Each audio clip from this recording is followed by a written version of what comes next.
Hi everyone, today I will be reading the story of The Invisible Prince.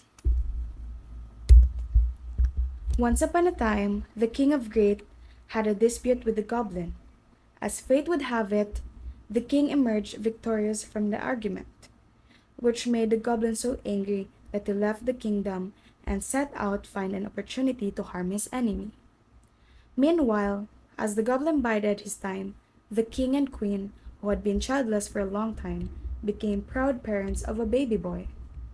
From a pink summer morning to the rustling quiet of a summer night, the entire kingdom surrendered to joy. Bells rang from the towers in the cities and towers in the fields. Cannons boomed from castle towers and small cakes, each with the prince's monogram in red and white sugar and covered in icing, were distributed among the children of Realam by royal command.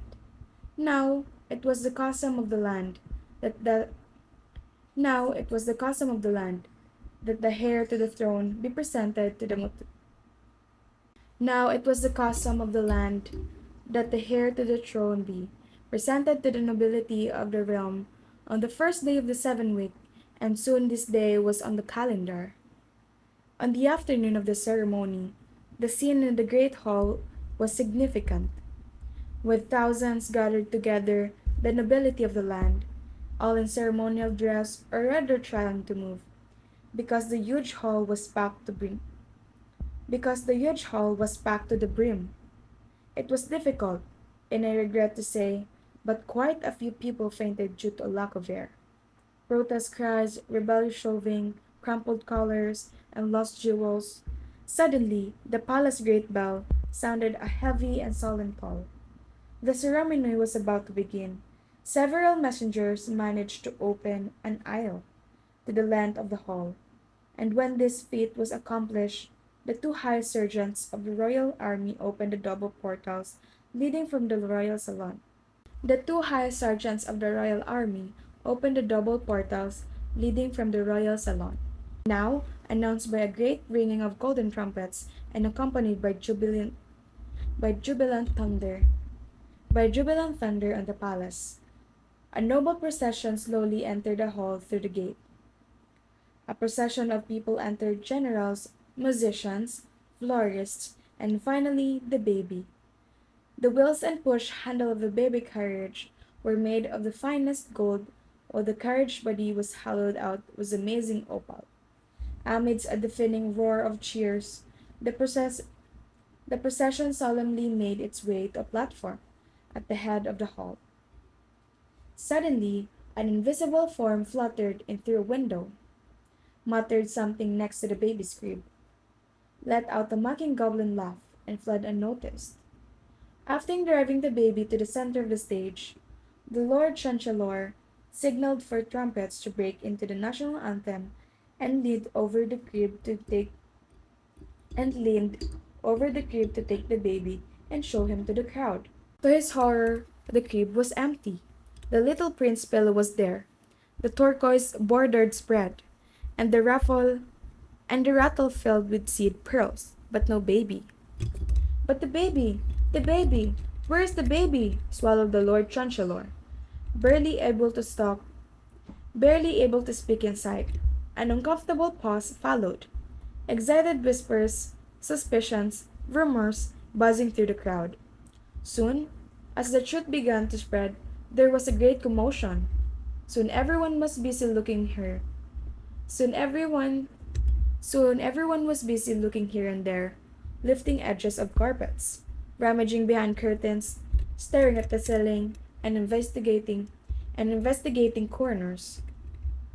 Suddenly the weak Suddenly the weak but unmistakable Suddenly the weak but unmistakable cry Suddenly the weak but unmistakable Suddenly the weak but unmistakable cry of a baby could be heard. Search! Search, my friends! Cried the king. A royal reward for who a royal reward for whoever finds my child. The cry of the baby could be heard again.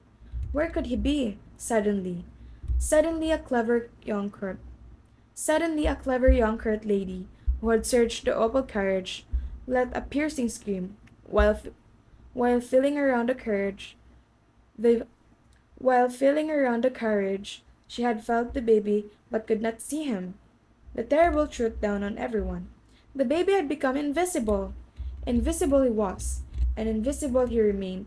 You may imagine that his you may you may imagine that You may imagine that his upbringing was indeed a difficult task. To make matter worse, it was soon discovered that not not only was the prince himself completely invisible, but also that any clothing that touched him became invisible as well.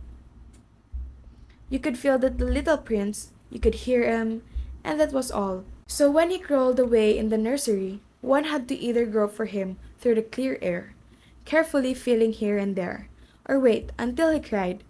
No wonder no wonder the poor queen scored in the country for new court nurses and set home sisters whose nerves could not handle the strain. You could never tell what pi- you could never tell you could never tell what might happen. Once, for example, the child managed to escape from his nursery to the sprawling lawns of the royal palace. And then entire national army had to crawl on hands and knees for the whole afternoon before the prince was found sleeping under a plum tree.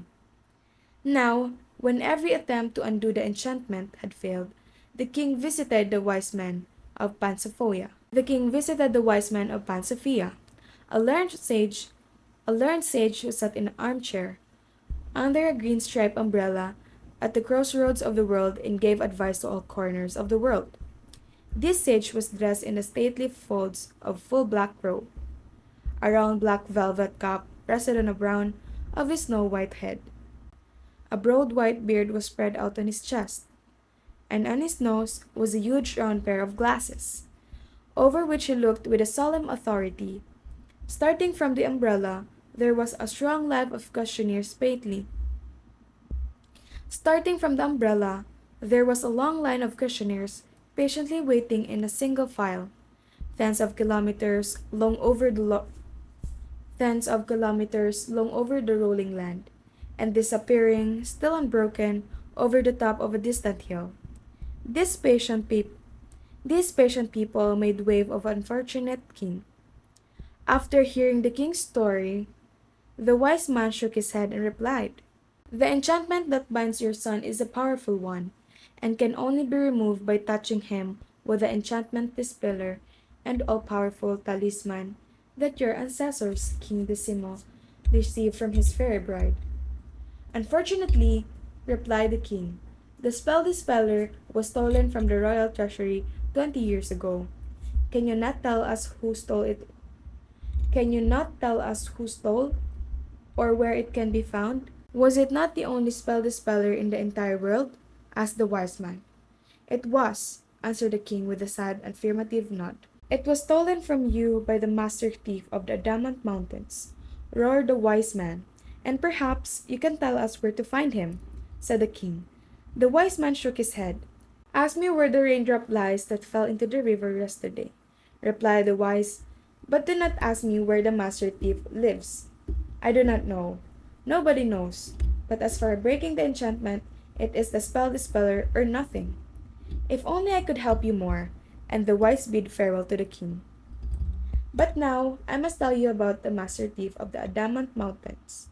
This mysterious person of whom everyone had heard, but whom no one had seen, lived in a secret house in Lost Valley of the mountains.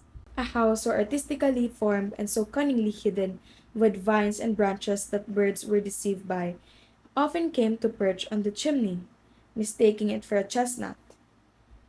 As for the master thief himself, he was a kind of living beanstalk, for he was taller than the tallest, thinner than the thinnest, and endowed with a pair of long, tireless legs that were swifter than the swiftest runners in the land. At night he moved through the world in a strange suit of pitch blue that clung to him as tightly as the skin of an eel. By day he wore a magnificent garment on which painted leaves, sunspots, blue shadows, and streaks of earthy brown were displayed. Now this master thief was no ordinary robber, for he did not steal to steal, but only to gather new rarities. For a splendid museum that he has for splendid museum that he housed beneath his dwelling. Never was there such a splendid museum as the master's thieves. Deep in the solemn echoing caves, each furnished with a card and a label, and arranged in order, shelf on shelf, could be found at least could be found in the finest specimen of everything in the world that men had made or loved.